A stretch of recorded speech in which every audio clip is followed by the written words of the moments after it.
But anyway, so when I was with Ron Fournier, um, he had rented this house on Kelso, and I've talked about that house before. It was the mechanic and his girlfriend. It turned out they were on drugs really bad, and neither one of them would work. And the dope man came back to shoot him up, and because they hadn't paid their bill, and they ran through my laundry line and got blood all over my clean clothes. It was really interesting. Um, that house, I think, was on Kelso Street, back on the California, in the Hawthorne area. And so, um, and it was near Scarpolino's on Manchester, as I had worked as a waitress over there for a little bit. And so we had this neighbor, um, and in California, normally you don't, get friendly with your neighbors or anything. You just keep to yourself because it's just not the thing to do. Now if you're in the South, then you're friendly with everybody and try to get to know your neighbors so people can watch your house when you're not there and stuff like that.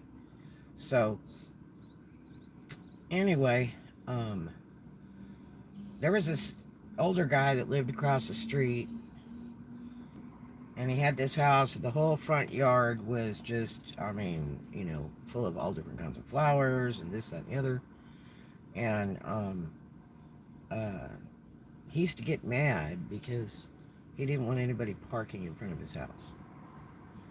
And it was street parking, okay? But he would literally come out and go, "You can't park there." And he had this old plain car, and it, you know, sat there most all the time. It rarely moved. And so he was kind of a cranky sort. And Ron always had this interesting sense of humor.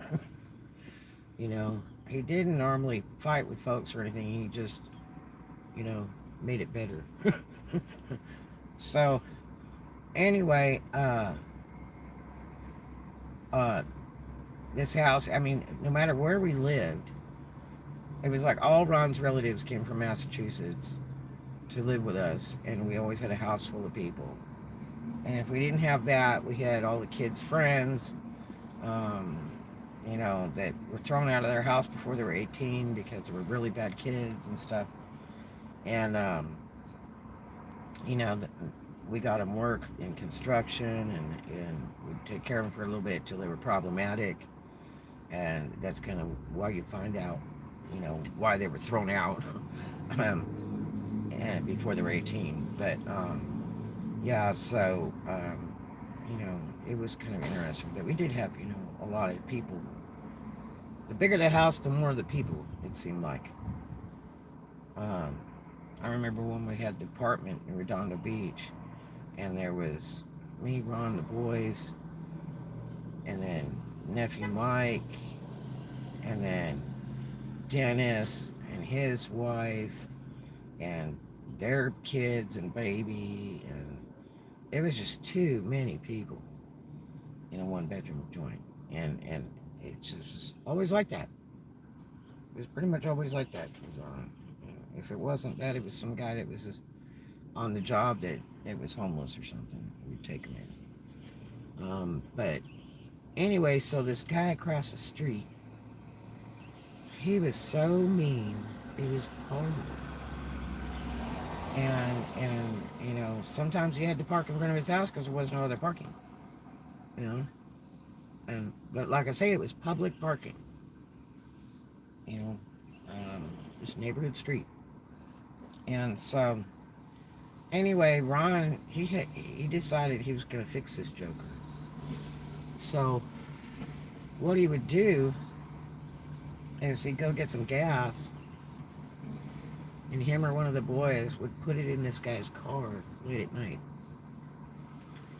And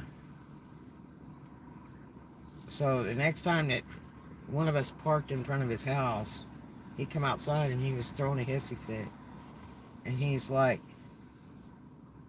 so, you know, he was talking to Ron, and Ron was trying to be courteous to him until, you know, if you got sideways, it was going to be another story.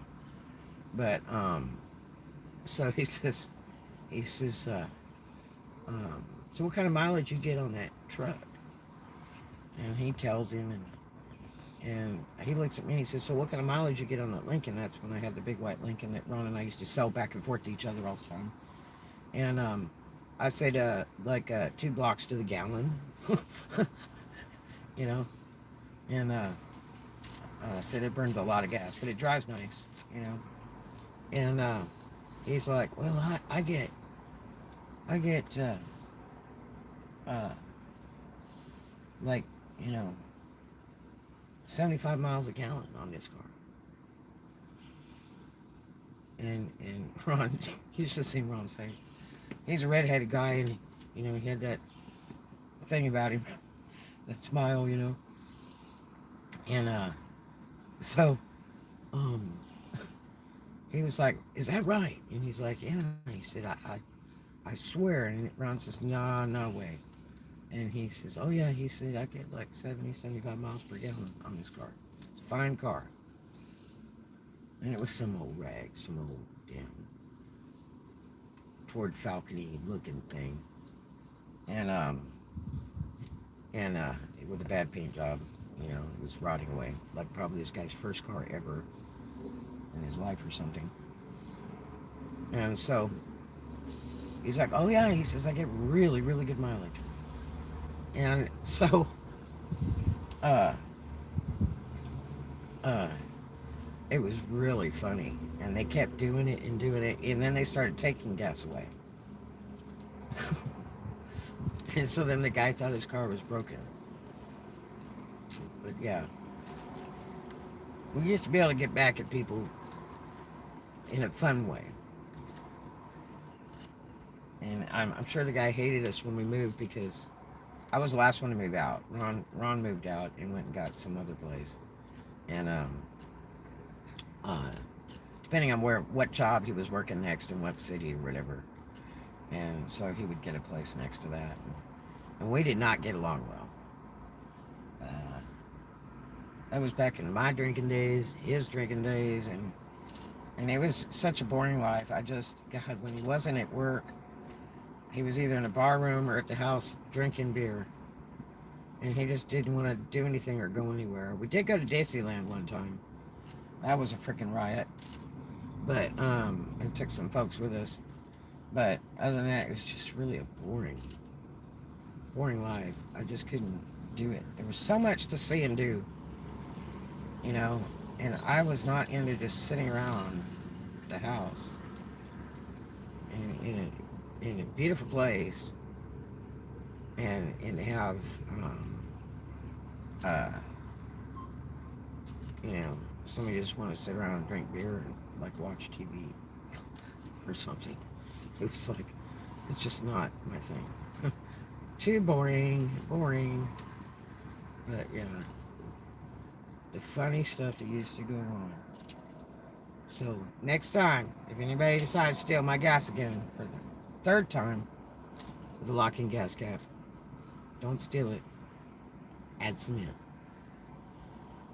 I'll talk to you guys later. Hope you have a great day. I love ya.